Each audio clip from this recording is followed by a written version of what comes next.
J'ai souvent travaillé dans la déconstruction du langage. Mais comme je souhaite toujours me renouveler dans mon art, eh bien, j'ai décidé de composer un poème sur la construction. Ça s'appelle Démolition contrôlée. Je m'appelle. J'aime m'appelle. My name is. Mes poètes fétiches sont Voltage, Jacques Prélard, Émile Nelligan de Soudure, ainsi que Guy de Meaux. Passe-moi le marteau, s'il te plaît. Mon aliment préféré, ce sont évidemment les drill pickles. Mon jeu de société favori, c'est Sans contredit Clou. Ça fait 15 ans que je suis dans la construction, puis ça fait 15 ans que je suis en arrêt de travail. Ouais, l'affaire, c'est que je suis dans le plâtre, donc... C'est surprenant, mais l'image corporelle a quand même une certaine importance dans l'univers de la construction. Désirant améliorer mon look, j'ai longtemps hésité entre me faire un tatouage ou un piercing. Finalement, je me suis fait tatouer le rocher percé. Pas besoin de dire que depuis ce jour, ma perceuse se sent légèrement trahie et qu'elle a un peu la mèche courte. Rêver de tournevis, de scie, d'équerre et de planches de bois, voici assurément un moyen d'avoir un sommeil réparateur. On dira ce qu'on voudra, mais difficile de ne pas dormir sa job quand tu cognes des clous toute la journée. Conduire des camions, être dans sa bulle 12 heures par jour.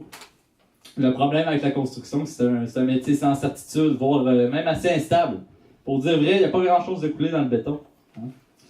Bon, là, je voulais faire une joke d'électricité, mais après coup, je me suis dit, non, ça rallonge le texte pour rien, là. Puis, bon, je tenais quand même à vous mettre au courant pour pas qu'il y en ait qui soient choqués, là, qui sortent d'ici, genre, wow! T'as pas fait ta joke d'électricité?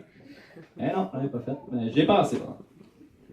Pourquoi ne pas construire un gros trottoir tout autour de la planète pour permettre à tous les êtres humains de faire le tour du monde super facilement et de devenir de vrais globes-trottoirs? Message d'espoir pour tous les jeunes dans la salle. Oui, aujourd'hui, je conduis peut-être des grues, mais rappelez-vous que comme tout le monde, j'ai commencé au bas de l'échelle. Les jeunes, c'est toujours possible de grimper les échelons. Sauf évidemment si vous décidez de travailler en construction d'intérieur des bâtiments, à un moment donné, ben tu plafonnes. Hein? Segment météo. Demain, il va tomber des clous. Ne sortez pas vos parapluies, ça ne sert à rien. Il va vraiment tomber des clous. On reste chez soi, s'il vous plaît. Segment sport. Hier soir, deux bûcherons ont fait un combat de boxe et ça s'est terminé en 6 rondes. D'ailleurs, quand on y pense, un bûcheron sans hache, c'est un buceron. Segment publicitaire. Empiler des briques sur des palettes. Ce n'est pas du tout conseillé par l'Association dentaire canadienne. Comme je suis de nature généreux, j'ai décidé de créer une fondation afin de soutenir les maisons qui sont dans la rue, afin d'éventuellement leur offrir un toit. La poésie est un chantier. Il faut creuser, démolir, reconstruire. Je ne fais pas de poésie de cône orange, ni de poésie de beaux condos, d'unités modèles ou de garage d'eau en banlieue. Avoir la langue comme matériau ne signifie pas forcément avoir une langue de bois, et c'est pourquoi ma poésie est une usine de confettis en plein désert. Je construis des montagnes de mots et des nuages de silence. J'érige des murs en béton que je traverse de ponctuation.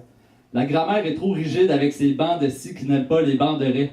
De toute manière, les règles sont faites pour tracer des lignes droites. Je suis contre-maître, donc anarchiste par définition. Ni Dieu, ni maître, ni tape à mesurer.